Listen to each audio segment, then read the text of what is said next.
Hello everyone, welcome to my channel Psychologist Priya Bhargav. Today we are going to start part 2 of Unit 4, Block 3, MPCE 031, that is MAPC second year students who have opted for Organizational Psychology. This video is for you guys. Today we are going to discuss about resolving workplace conflict. Workplace पे बहुत सारे conflict होते रहते हैं क्योंकि बहुत सारे लोग काम करते हैं, अलग अलग पर्सनालिटी के लोग काम करते हैं. तो ये बहुत ऑब्वियस है कि बहुत सारे लोगों के होने की वजह से उनके बीच में पर्सनालिटी क्लैशेस आते हैं और बहुत सारे फैक्टर्स होते हैं जिस वजह से कॉन्फ्लिक्ट्स होते हैं. यहाँ हम लर्न करेंगे कॉन्फ्लिक्ट्स के रीज़न क्या होते हैं और कॉन्फ्लिक्ट्स को हम रिजॉल्व कैसे कर सकते हैं, क्या क्या टेक्निक्स है. सबसे बेस्ट टेक्निक जो कॉन्फ्लिक्ट को रिजॉल्व करने की होती है कि कॉन्फ्लिक्ट को फेस करो, एनालाइज करो क्यों वो कॉन्फ्लिक्ट हुआ है. अगर आप ढंग से उसको वर्क नहीं करोगे उसके ऊपर और सही सॉल्यूशंस पे नहीं पहुंचोगे तो आप कभी भी उस कॉन्फ्लिक्ट को ख़त्म नहीं कर सकते हो, क्योंकि अगर आपने उसको इग्नोर किया या उसको जाने दो वाली बात की तो बार बार रिकर होएगा, बार बार आएगा. Better idea is to work on it. यहाँ पे हमने कुछ टेक्निक्स देखी हैं जहाँ से हम कॉन्फ्लिक्ट रिजोल्यूशन कर सकते हैं. इनको बोलते हैं conflict resolution techniques. Number 1, good self control. अगर आप पहले ही खुद को कंट्रोल में रखें, जो बहुत इम्पॉसिबल वाली सिचुएशन है, लेकिन अगर आप कर सको, खुद को कंट्रोल कर सको उस कॉन्फ्लिक्टिंग सिचुएशन में, तो ये बहुत सही चीज़ होगी और आपको एक बहुत अच्छा एक्सपीरियंस भी होगा उस कॉन्फ्लिक्ट का. कॉन्फ्लिक्ट पैदा ही नहीं होगा क्योंकि आपका गुड कंट्रोल है. सामने वाला कुछ भी बोल रहा है, आप रिएक्ट ही नहीं कर रहे हो. Second is patient listener. अगर आप पेशेंटली सुन रहे हो कि सामने वाला अपनी प्रॉब्लम के बारे में क्या बोल रहा है और इमोशनली बायस्ड नहीं हो, आप फ्लो नहीं कर रहे हो उस कॉन्फ्लिक्ट के साथ, आप इमोशंस को बीच में नहीं ला रहे हो, आप अप्रोप्रिएटली प्रॉब्लम को देख पाओगे, समझ पाओगे, सारे क्वेश्चंस जो सामने वाला कर रहा होगा उसके आप अप्रोप्रिएट आंसर्स भी दे पाओगे. Third is to have a give and take attitude.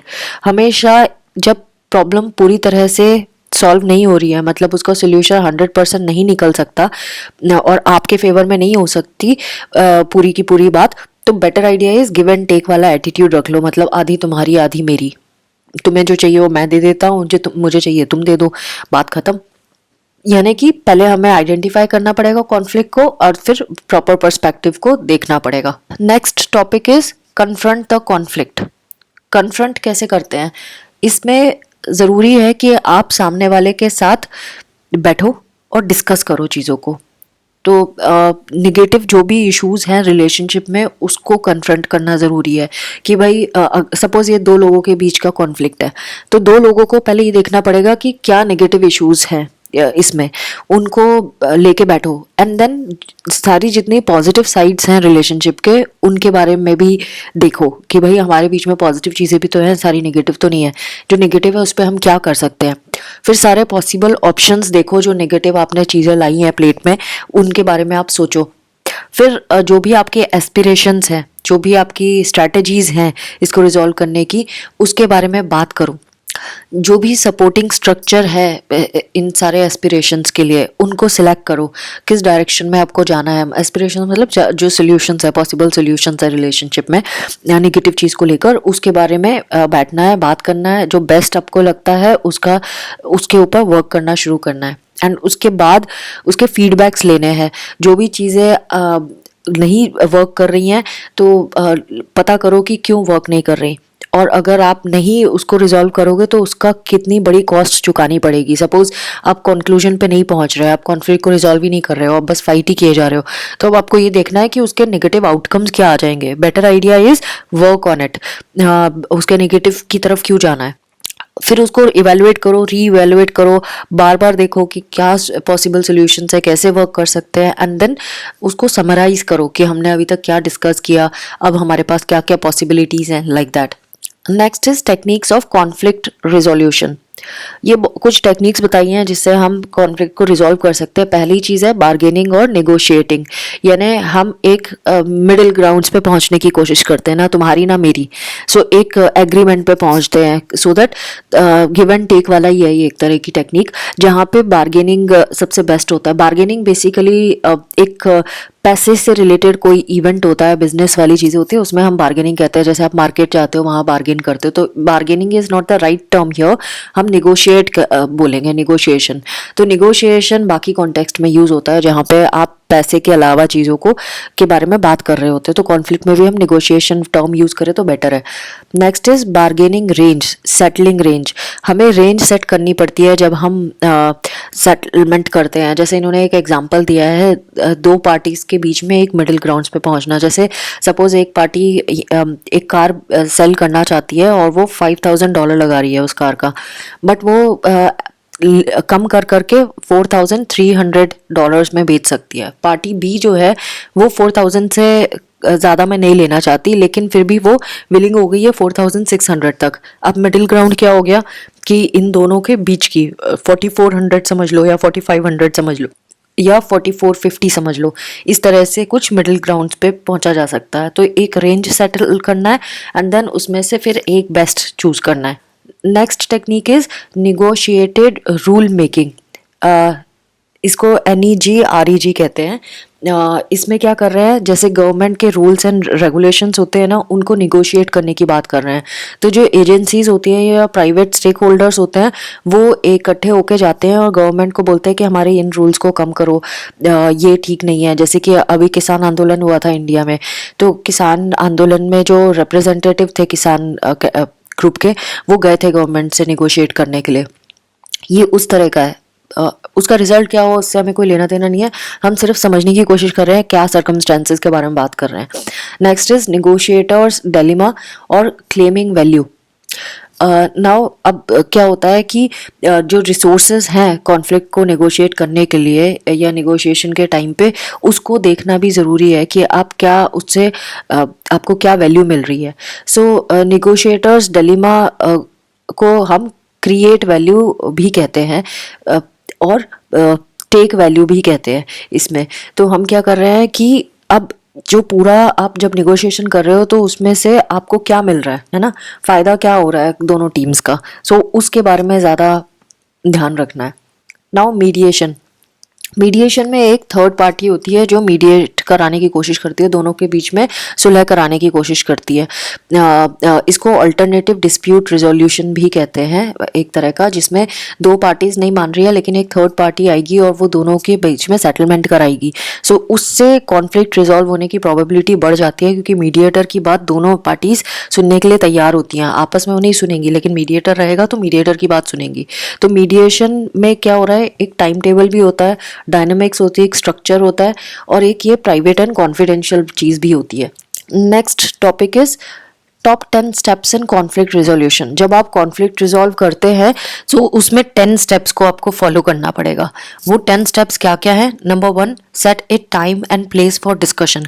सबसे पहले कोई एक जगह सेट करनी पड़ेगी और एक टाइम सेट करना होगा जहाँ पे दोनों पार्टीज आएंगी, बैठेंगी आराम से एक काम स्पेस में, इंटरेक्शन के थ्रू प्रॉब्लम को डिस्कस करेंगी। Second, define the problem and issue of disagreement.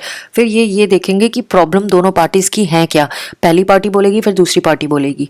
Third is how do you each contribute to the problem. फिर दोनों अपने अपने रोल देखेंगे कि हमने कहाँ पे गलती कर दी। सामने वाला को ये नहीं देखना कि सामने वाला कहाँ रॉन्ग है, ये आइडेंटिफाई करना है आपकी खुद का कहाँ पे हाथ है इसको करने में। तो जब आप अपने अपने कंट्रीब्यूशन देखेंगे प्रॉब्लम में तो आपको ज़्यादा क्लैरिटी होगी आपके रोल के बारे में, क्योंकि प्रॉब्लम तो वहाँ से शुरू होती है ना जब आप बोलते हो आई एम ऑलवेज राइट वाला एटीट्यूड। तो इसीलिए वेयर आई एम रॉन्ग वाला एटीट्यूड भी होना चाहिए। Fourth is list past attempts to resolve the issue that were not successful. ऐसे इश्यूज के बारे में लिस्ट डाउन करो जो पहले थे और वो कभी सक्सेसफुली रिजॉल्व हुए ही नहीं। तो आपको ये पता होगा कि कौन से सॉल्यूशंस वर्क नहीं करेंगे और आपको किस तरह से दूसरे तरीके से सोचना पड़ेगा। Now fifth step is brain storm, list all possible solutions. अब क्योंकि आपको मालूम है कि प्रीवियसली जब कॉन्फ्लिक्ट हुए थे कौन कौन से तरह से नहीं सॉल्व हुए थे, तो आप अब वो वाले सॉल्यूशंस लिखो जिस जिस तरह से सॉल्व होने की प्रोबेबिलिटी बनती है। तो जब लोग आपस में फाइट करते हैं ना तो वो आर्ग्यूमेंट करते रहते हैं और जो सॉल्यूशंस है वो उसके बारे में नहीं सोचते। तो बेटर आइडिया इज दोनों पार्टीज अपने अपने सॉल्यूशंस लिखें और एक कॉमन ग्राउंड में आने की कोशिश करें। अपने अपने ओपिनियंस के बारे में बात करें कि क्या क्या पॉसिबल ओपिनियंस हैं, उनके ऑल्टरनेटिव हैं। Then discuss and evaluate this possible solutions. अब जो उन्होंने पॉसिबल सॉल्यूशंस लिखे हैं उनको डिस्कस करो कि भाई क्या क्या हो सकता है, इसके प्रोज एंड कॉन्स क्या क्या है, डिफरेंट वेज ऑफ थिंकिंग है, क्योंकि दोनों पार्टीज की तो ऑफ कोर्स वो सॉल्यूशंस भी अलग लेके आए होंगे। तो सारे सॉल्यूशंस के बारे में देखो, डिस्कस करो, असर्टिवनेस शो करो, एक्टिव लिसनिंग करो, तो उससे पता चल जाएगा। Then agree on one solutions to try. अब उनमें से जो बेस्ट पॉसिबल सॉल्यूशन होगा, जिसके प्रोज ज़्यादा है कॉन्स कम है, उसके ऊपर वर्क करना शुरू करो। और दोनों पार्टीज एग्री करो उस पर कि हाँ ठीक है हम वर्क करेंगे एंड ऑनेस्टली वर्क करेंगे। ये नहीं कि बस प्रॉब्लम को लेके बैठ गए, सॉल्यूशंस पे वर्क करना शुरू करो। Eight is agree on how each individual will work toward this solution. फिर डिस्कस करो कि दोनों इस सॉल्यूशन पे कैसे काम करने वाले हो। Ninth is set up another meeting, discuss your progress. अब एक और मीटिंग सेट करो और उसके बाद फिर डिस्कस करो कि भाई हम कहाँ तक पहुँचे हैं। अब हम ये सोल्यूशन पे वर्क कर रहे थे, अब हमारा ये स्टेट है, अगर कोई प्रॉब्लम आ रही होगी तो उस पर वर्क करेंगे फिर से। एंड जब पूरा सब कुछ इन्होंने कर लिया और रिजॉल्व भी हो गया कॉन्फ्लिक्ट, तो फिर reward each other as you each contribute toward the solution. फिर एक दूसरे को अप्रिशिएट करो कि ठीक है हमने सोल्यूशन पे वर्क कर लिया। Next topic is component of conflict resolution. क्या क्या कंपोनेंट्स होते हैं कॉन्फ्लिक्ट रिजोल्यूशन के? पहला, get in touch with your feelings. सबसे पहली बात तो आपको ये पता होना चाहिए कि आप कैसा फील कर रहे हो और क्यों ऐसा फील कर रहे हो। कभी कभी हमें है ना किसी भी बात पे गुस्सा आने लग जाता है जब हमारा कॉन्फ्लिक्ट होता है किसी के साथ, हमें लेकिन हमें ये नहीं मालूम होता हमें गुस्सा क्यों आ रहा है। हमें दूसरे की गलती नज़र आ रही होती है, हमें ये लगता है कि इसको ऐसा करना चाहिए था, इसको ऐसा करना चाहिए था, ये इधर गलत है, इसने ऐसा कर दिया, यही कारण है हर चीज़ का। लेकिन हम अपनी फीलिंग्स के टच में नहीं आते, हमें ये नहीं समझ आता कि हमारी खुद की नीड्स क्या हैं, यहाँ पे हम कैसा महसूस कर रहे हैं और क्यों ऐसा महसूस कर रहे हैं। क्या ये कॉन्फ्लिक्ट ही रीज़न है या कुछ और रीज़न है? इसमें सबसे बेस्ट तरीका होता है जर्नलिंग एंड दूसरा तरीका होता है साइकोथेरेपी। जर्नलिंग में हम जब अपने पूरी feelings, thoughts, expectations note down करते हैं तो हमारे पास ज़्यादा क्लैरिटी होती है कि हम किस तरह से चीज़ों को देख रहे हैं, कहाँ हम गलत जा रहे हैं। कभी कभी अगर ये नेगेटिव वे में जाने लगे, जर्नलिंग भी कभी कभी गलत हो जाती है, तो psychotherapy is the way where आप काउंसलर के साथ बैठ के डिस्कस कर सकते हो अपने इश्यूज़ को। Next is honing your listening skills. कभी जब आप सामने वाले की बात को ढंग से बैठ के सुनते हो तो भी आपको बहुत सारी चीज़ें समझ में आने लगती है, सामने वाले का पर्सपेक्टिव समझ में आने लगता है, सामने वाले को पता चलता है कि आप उसको सुन रहे हो, उसको समझ रहे हो। और एक गुड लिसनर जो होता है ना, वो हमेशा हेल्प ही करता है वो जो गैप्स है ना उनको फिल करने के लिए। इसलिए बी अ गुड लिसनर। कोशिश करो कि आप सुनने की भी क्षमता रखो। जब भी सामने वाले के पास बैठते हैं तो देखें वो किस तरह से रेस्पॉन्ड कर रहा है, किस तरह से चीज़ों को सोचता है और वो किस तरह से रिएक्ट कर रहा है सिचुएशन को।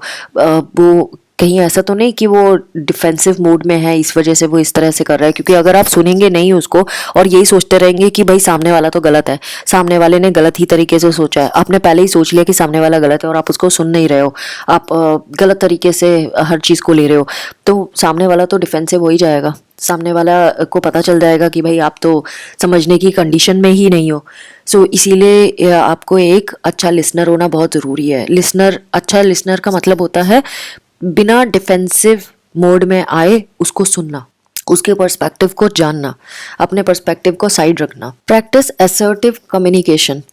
असर्टिव कम्युनिकेशन का मतलब होता है अपनी फीलिंग्स के बारे में और अपनी नीड्स के बारे में क्लैरिटी होना और उसको सही तरीके से बताना, instead of using wrong words. गलत तरीके से नहीं बोलना उसको, ऐसा नहीं करना कि सामने वाला भड़क जाए। इस तरह से बताना है कि वो बहुत क्लियर हो, क्या आप समझ रहे हो, आपके दिमाग में क्या है, और बहुत पॉजिटिव और सॉफ्ट लैंग्वेज में बोलना है। आपको चिल्लाना चीखना नहीं है इसमें, बहुत लाइटली उस बात को एक्सप्रेस करना है। और टर्म क्या यूज़ करना है? आई फील, यू करके नहीं बात करना है इसमें। फिर नेक्स्ट है सीक ए सोल्यूशन। एक बारी जब आपको पता चल गया कि सामने वाले का पर्सपेक्टिव क्या है, उसने आपके पर्सपेक्टिव को समझ लिया, तो सिंपल सी बात है, आराम से बैठो और सोल्यूशन पे वर्क करना शुरू करो। कॉन्फ्लिक्ट अगर होता है कभी कभी मिसअंडरस्टैंडिंग पे बेस्ड होता है, जहाँ पे आपने ध्यान से उस सिचुएशन को समझा नहीं होता है, तो कभी कभी अपोलॉजी लेने में भी कोई बुराई नहीं है अगर आपने अपोलोजाइज कर लिया क्योंकि मिसअंडरस्टैंडिंग थी। सो उससे आपके बॉन्ड्स स्ट्रॉन्ग बन जाते हैं। और कभी कभी कॉन्फ्लिक्ट जो होता है किसी इशू के बारे में हो सकता है दोनों जने एग्री ही ना करे किसी भी पॉइंट पे, तो उसके लिए भी कुछ ऑप्शंस होते हैं। या तो इट्स ओके करके साथ में चलते रहो, या कोई कॉम्प्रोमाइज मिडिल ग्राउंड निकालो, या फिर जब आपको लगता है कि भाई ये ज़्यादा ही स्ट्रॉन्ग फीलिंग्स है एक दूसरे के अगेंस्ट और हम साथ में नहीं रह सकते, तो better idea is move on, अपने रास्ते चलो, कोई ज़रूरत नहीं है कुछ भी करने की। सो एक अंडरस्टैंडिंग के पॉइंट पे आना बहुत ज़रूरी है, सो दैट चीज़ें सही रेस्पेक्टफुली वे में ख़त्म हो। Next is know when it's not working. इसमें वही मैंने लास्ट जो अभी स्टेटमेंट बताया वही बताया कि अगर आपको पता है कि रिलेशनशिप में इतना ज़्यादा डिफरेंस आ चुका है कि अब टाइज कट करना ही बेस्टेस्ट वे है, जैसे कि अब्यूजिव रिलेशनशिप में होता है जहाँ पे लाइफ पार्टनर वायलेंट हो गया है, वो हर बात का रिएक्शन वायलेंस से ही देता है, तो बेटर आइडिया इज़ अपने अपने रास्ते नापो, है ना, बाउंड्रीज सेट करो और एक्सेप्ट करो कि भाई ये रिलेशनशिप में इतनी लिमिटेशन है और बेटर इज़ गो अवे। ऐसी फ्रेंडशिप में भी जब आप देख रहे हो कि फ्रेंडशिप सपोर्टिव नहीं है और कॉन्फ्लिक्ट बार बार हुए जा रहा है और सामने वाला समझने के लिए तैयार ही नहीं है, ना ही सपोर्टिव है, तो फिर फ़ायदा क्या है ऐसी फ्रेंडशिप का। तो उसमें भी विदाउट स्ट्रेस लिए मूव ऑन करना ही बेस्ट वे है, अपने अपना रास्ता देखो। अब यहाँ पे इन्होंने हेल्दी एंड अनहेल्दी वेज बताए हैं रिजॉल्व करने के कॉन्फ्लिक्ट को। अनहेल्दी वे क्या है, जैसे कि किसी भी कॉन्फ्लिक्ट में आप जब रिकॉग्नाइज नहीं कर पाते और रिस्पॉन्ड नहीं कर पाते किसी भी मैटर को, सामने वाले की किसी भी बात को। और हेल्दी वे क्या है कि रिकॉग्नाइज करना और रिस्पॉन्ड करना सामने वाले के मैटर को, जो सामने वाला बोल रहा है उसको समझना, उसको रिकॉग्नाइज करना और फिर रिस्पॉन्ड करना। अनहेल्दी वे क्या है, explosive, angry, hurtful and resentful reaction, गुस्सा दिखाना। और हेल्दी वे क्या है, काम रहना, नॉन डिफेंसिव रहना, रेस्पेक्टफुल रिएक्शन देना। फिर थर्ड क्या है, withdrawal of love resulting in rejection, isolation, shaming and fear of abandonment. इस तरह का अगर हुआ, आपने उसको अफेक्शन देना छोड़ दिया, आपने उसको रिजेक्ट कर दिया, आप आइसोलेशन में चले गए, या आप उसको शेम कर रहे हो, और या फिर आप डर रहे हो कि भाई मैं अकेले पड़ जाऊंगा, इसीलिए मुझे गिव अप ही कर जाना चाहिए। और बेस्ट अच्छा हेल्दी रिस्पॉन्स क्या है, फॉरगिव करो, भूल जाओ और पुराने कॉन्फ्लिक्ट्स को छोड़ दो और पुरानी चीज़ों को दिल में नहीं रखना और आगे बढ़ो। Next is inability to compromise और see the other person side. दूसरे इंसान की साइड को सुनना ही नहीं, समझना ही नहीं, कॉम्प्रोमाइज़ ही नहीं करना। यहाँ पे ability to see compromise and avoid punishing, compromise करना और पनिश नहीं करना। Next is fear and avoidance of conflict, conflict से डरना और उसको अवॉइड करना, ये अनहेल्दी वे है, क्योंकि आप जितना भागोगे कॉन्फ्लिक्ट से वो बार बार आएगा आपकी लाइफ में। और बैड एक्सपेक्टेशन रखना कि बैड आउटकम ही आएगा जो भी अगर डिस्कशन करेंगे तो। हेल्दी वे क्या है, कॉन्फ्लिक्ट को फेस करना और दोनों साइड को सुनना। कॉन्फ्लिक्ट कभी कभी स्ट्रॉन्ग इमोशंस की वजह से ट्रिगर हो जाता है, जब हमारे अंदर ऐसी फीलिंग्स हैं, डिसअपॉइंटमेंट की फीलिंग है, हम हर्ट फील कर रहे हैं, डिस्कम्फर्ट फील कर रहे हैं, सो हम इसको हमेशा अनहेल्दी वे में ही हैंडल करते हैं कॉन्फ्लिक्ट को। और फिर उसकी वजह से क्या होता है, ब्रेकअप तक की नौबत आ जाती है। इसीलिए जब भी कॉन्फ्लिक्ट होता है ना, तो उसको रिजॉल्व करने के लिए हेल्दी वेज ही यूज़ करना चाहिए, जैसे यहाँ पे कुछ एग्जांपल दिए। उससे हमारी अंडरस्टैंडिंग बढ़ती है, दूसरे के लिए ट्रस्ट बढ़ता है, रिलेशनशिप स्ट्रॉन्ग होती है। सो अगर आपको लग रहा है कि भाई आप कैसे रिजॉल्व करें, तो एक तरीका ये है कि पहले तो अपनी फीलिंग्स के टच में आना बहुत ज़रूरी है। अगर आप अपनी फीलिंग के टच में नहीं आएंगे तो आपको पता ही नहीं चलेगा हाउ यू आर फीलिंग। सो पहले अपने फीलिंग के टच में आओ, आपके इमोशंस को एनालाइज करो, और मेक श्योर कि अनलिमिटेड इमोशंस होते हैं, तो हमें सिर्फ लिमिटेड इमोशंस और अपनी नीड की तरफ फोकस करना है। आपको समझना होगा आपकी नीड क्या है। अगर आप अपनी नीड्स को नहीं समझ पा रहे हो तो आप दूसरे से कम्युनिकेट नहीं कर पाओगे। तो कॉन्फ्लिक्ट के टाइम पे better idea is to understand your emotions and needs, कि क्या नीड है, इमोशन है, और सारे इमोशंस को एक्सप्लोर मत करो। और जब आपने ये समझ लिया कि भाई मेरी नीड क्या है, तो फिर सामने वाले को समझने की कोशिश करो। अब यहाँ पे इन्होंने successful resolution of conflict depends on the ability to, कैसे आप सक्सेसफुली कॉन्फ्लिक्ट को रिजॉल्व कर सकते हो और उसमें क्या क्या चीज़ें आते हैं। नंबर 1, एक तो हमारे पास एबिलिटी होनी चाहिए कि हम कैसे स्ट्रेस को मैनेज करते हैं एज क्विकली एज पॉसिबल। आप जितने अलर्ट और काम रहोगे, आप जितने काम रहोगे किसी कॉन्फ्लिक्ट में, उतने ही आप समझ पाओगे सामने वाले के verbal and non verbal communication को, कि वो क्या कहना चाहता है। Second, control your emotions and behaviour. अगर हमने अपने इमोशंस और बिहेवियर को कंट्रोल में रखा, कंट्रोल किया, तो हम अपने नीड्स को सही तरीके से कम्युनिकेट कर पाएंगे, बता पाएंगे सामने वाले को, बिना उसे डराए, धमकाए और पनिश किए, या ऐसी गंदी लैंग्वेज यूज किए बिना। Pay attention to the feelings being expressed. फिर आपको सामने वाले ने क्या बोला है उसके फीलिंग्स को भी समझने की ज़रूरत है। Then be aware of and respectful of differences. आपको इसके लिए भी अवेयर रहना पड़ेगा कि हो सकता है सामने वाला वो ना बोल रहा हो जो आप चाहते हैं कि वो बोले, है ना, तो उसको भी रेस्पेक्ट देना पड़ेगा। ज़रूरी नहीं है कि वो वैसा ही सोचता हो, वैसा ही बोले जो आपके लिए सही है। सो आपको रेस्पेक्टफुल रहना पड़ेगा और अवेयर रहना पड़ेगा। Now learn and practice two core skills. ये 2 कोर स्किल्स हैं जो हमेशा हमें लर्न करनी चाहिए और प्रैक्टिस करते रहना चाहिए। पहला, ability to quickly reduce stress in the moment. जैसे ही कॉन्फ्लिक्ट होता है अपने स्ट्रेस को सबसे पहले रिड्यूस करने लर्न करो। वो कैसे करेंगे वो भी हम आगे सीखेंगे। And then ability to remain comfortable enough with one's emotions to react in constructive way even in the midst of an argument और परसीव्ड अटैक। इवन अगर आपका किसी के साथ आर्ग्यूमेंट चल रहा है तो भी आप में ये एबिलिटी होनी चाहिए कि आप अपने इमोशंस को कैसे चैनलाइज कर रहे हो और कंफर्टेबल एंड काम सिचुएशन में बने हुए हो। तो 2 चीज़ें हैं, पहला अपने स्ट्रेस को रिड्यूस करो, दूसरा अपने आप को काम रखो। तो जब अगर आप अपने आप को काम रख रहे हो, अपने स्ट्रेस से रिलीव्ड हो, तो आपके पास हाथ में चीज़ें बहुत कंट्रोल में रहती हैं, आप बैलेंस्ड होते हो, फोकस्ड होते हो, आपको पता होता है कि चीज़ों को कैसे कंट्रोल करना है। कितनी भी चैलेंजिंग सिचुएशन हो तभी भी आप कर पाओगे। Next is stress and resolution of conflict.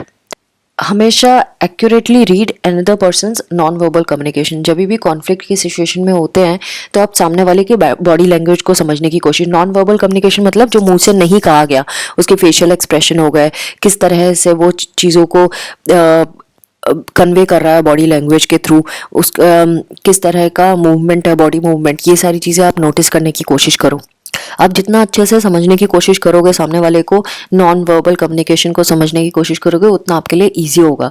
Second, here what someone is really saying. अब आप ये सुनने की कोशिश करो सामने वाला एक्चुअली क्या कह रहा है। सी, हो सकता है वो मुंह पे गंदा गंदा कुछ बोल रहा हो, लेकिन बोलने के पीछे बात क्या है, मेन जस्ट क्या है, वो समझने की कोशिश करो। वो गाली दे रहा है वो मत समझो, गाली के पीछे क्या बोलना चाह रहा है उसको समझने की कोशिश करो। B aware of your own feelings. अपनी फीलिंग के बारे में भी आपको अवेयर होना पड़ेगा, आप कैसा महसूस कर रहे हो। Next is be in touch with your deep rooted needs. आपके अंदर क्या नीड्स हैं उसको समझने की कोशिश करो। फीलिंग्स को समझा, फिर नीड्स को समझा। Then communicate your needs clearly. फिर आप उस सामने वाले को बताओ कि आपकी ये नीड है और आप इस तरह से सोचते हो चीज़ों को। सो अब सपोज आपको, जैसे मैंने यहाँ पे बताया था कि बेस्ट वे क्या है, अपने आप को स्ट्रेस से रिलीव करो। स्ट्रेस से कैसे रिलीव कर सकते हैं?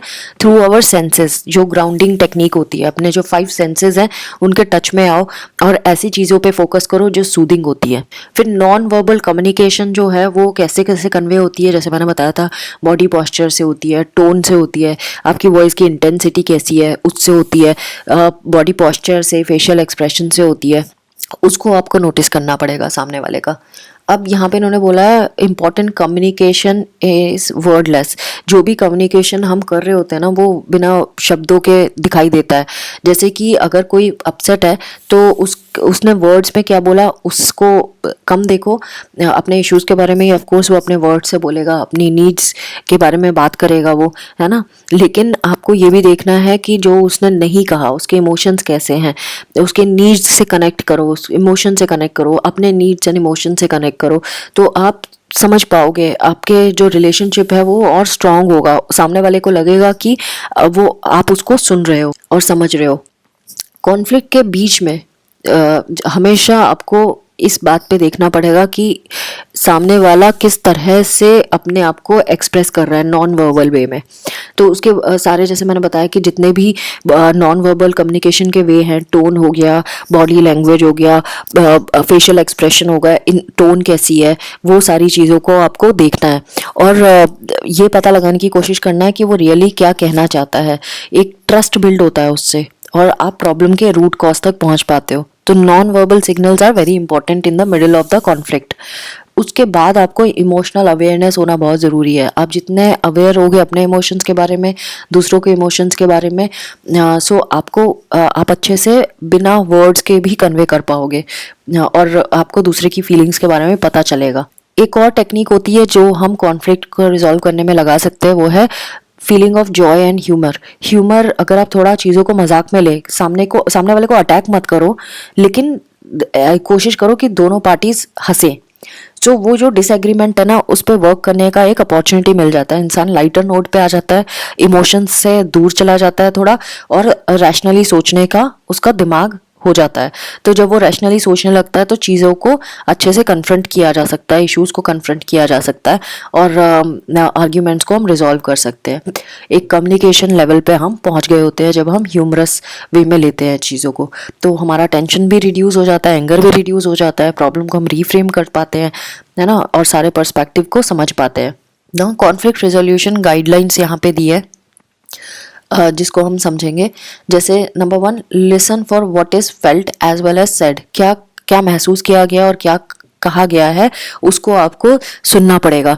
इससे क्या होगा, हमारे रिलेशनशिप स्ट्रेंथन होते हैं, हम ज़्यादा इन्फॉर्म्ड फील करते हैं और हमारे लिए इजी हो जाता है दूसरे को सुनना। Second, make conflict resolution the priority rather than winning और बीइंग राइट। आपको जीतने की कोशिश नहीं करना किसी कॉन्फ्लिक्ट को, आपको उसको रिजॉल्व करने की कोशिश करना है। तो कॉन्फ्लिक्ट रिजोल्यूशन को प्रायोरिटी देना है। तो जब आप सामने वाले के लिए रेस्पेक्टफुल रहेंगे, उसको व्यू पॉइंट को सुनेंगे, तो ऑटोमेटिकली ये हो जाएगा। Next is focus on the present. अभी पुराने हर्ट्स को बीच में मत लाओ। जब भी कॉन्फ्लिक्ट होता है, पुराना पूरा पोथी पत्रा उठा के ले आते हो कि पास्ट में ऐसा बोला था, ऐसा किया था, वैसा किया था, गड़े मुर्दे उखाड़ लाते हो। वो नहीं करना है, आपको सिर्फ प्रेजेंट पे फोकस करना है। अभी किस बात पे लड़ाई हो रही है, तो आप प्रॉब्लम को सॉल्व कर पाओगे। Pick your battles. आपको ये ध्यान देना है कि कौन सी चीज़ है जिस पे काम करना ज़रूरी है, जिस पे आप अपनी एनर्जी और टाइम लगा सकते हो। फालतू चीज़ों को उठा उठा के नहीं बात करनी है।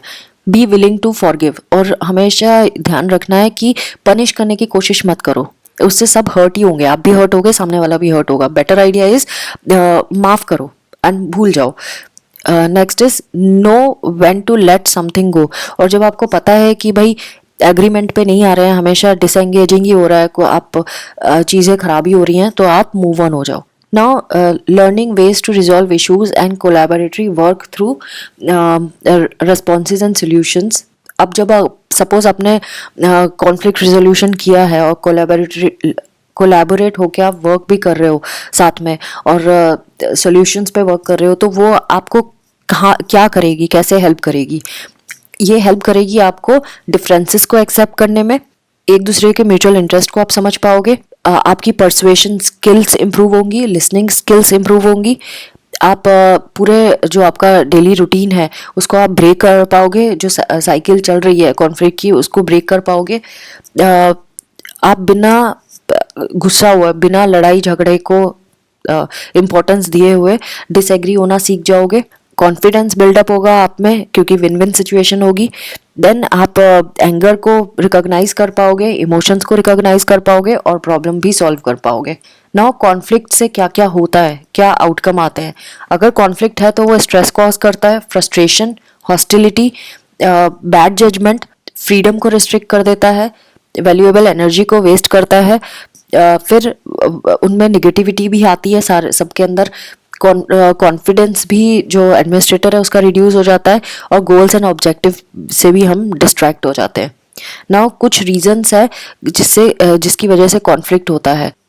जैसे कि नंबर 1, कॉग्निटिव डिसोनेंस, यानी कि कन्वर्जेंट एंड डाइवर्जेंट थिंकिंग में कॉन्फ्लिक्ट होना, यानी आप अंदर से कुछ और चाहते हो और बाहर से आप कुछ और कर रहे हो, तो आपका एक्शन और जो आपका थॉट प्रोसेस है दोनों में कॉन्ट्राडिक्शन है, तो वो कॉग्निटिव डिसोनेंस कहते हैं। कि आप अपने आप पे गुस्सा करते हो कि भाई मैं करना ये चाहती थी और मुझे करना ये पड़ रहा है, तो वो गुस्सा बढ़ता जाता है, तो ये कॉन्फ्लिक्ट कर देता है। देन स्टेटस, कई बार रॉन्ग लोगों को अगर प्रमोशन मिल जाता है तो आपको गुस्सा आता है कि भाई डिजर्विंग तो मैं थी, इसको कैसे मिल गया। फिर इकोनॉमिक्स, इनसफिशिएंट रिन्यूमरेशन हो जाना, मतलब पैसा जो है जितना आपको आप डिजर्व करते हो उतना आपको मिल नहीं रहा। लीडरशिप स्टाइल्स, अगर एडमिनिस्ट्रेशन अच्छा नहीं है, ढंग से आपको सुपरवाइज नहीं करता, देन स्ट्रेस, अगर आपको एक्सटर्नल सोर्सेज से स्ट्रेस है, आपका सिचुएशन फंक्शनल नहीं है, आपको तरह तरह से जगह जगह से टेंशन्स है, पर्सनल लाइफ की भी प्रोफेशनल लाइफ की भी, तो भी कॉन्फ्लिक्ट होता है। पावर स्ट्रगल, आपसे कम एबल इंसान आपको लीड कर रहा है। इनअप्रोप्रिएट असाइनमेंट और एडमिनिस्ट्रेटिव लीडरशिप, जो कम स्ट्रेचर का लोग है, जिसमें क्वालिफिकेशन कम है, वो आपको सुपरवाइज कर रहे हैं या ज़्यादा क्वालिफाइड लोगों को सुपरवाइज कर रहे हैं। Then application and interpretation of rules and policies, जो रूल्स एंड पॉलिसीज़ हैं उनको अप्लाई ढंग से नहीं किया जा रहा, उनको इम्प्लीमेंट ठीक से नहीं किया जा रहा। Then assessment of employee performance ठीक से असेस नहीं की गई। Allocation of resources and privileges and resources ठीक से एलोकेट नहीं किए गए, हर किसी को दिए जा रहे हैं रैंडम, फेवरेटिज्म शो की जा रही है, तब कॉन्फ्लिक्ट होते हैं। तो ये 10 रीजंस बताए हैं क्यों होते हैं, ये भी एग्जाम में आ सकते हैं। दो तरह के कॉन्फ्लिक्ट्स की बात की है, एक होता है सब्सटेंटेटिव कॉन्फ्लिक्ट, जिसका मतलब होता है जो जॉब से एसोसिएटेड है, किसी इंडिविजुअल से एसोसिएटेड नहीं है, और दूसरा होता है अफेक्टिव कॉन्फ्लिक्ट, जो एक पर्सन से अफेक्टेड होता है और स्पेसिफिकली उसके इमोशंस उसमें इन्वॉल्व होते हैं। तो friends, this was all about part 2 of unit 4 block 3 MPCE 031। I hope आपको ये फ्रेमवर्क समझ आया होगा। एक बार सेल्फ रीडिंग मस्ट है, तो पक्का सेल्फ रीडिंग कर लेना और नोट्स बना लेना।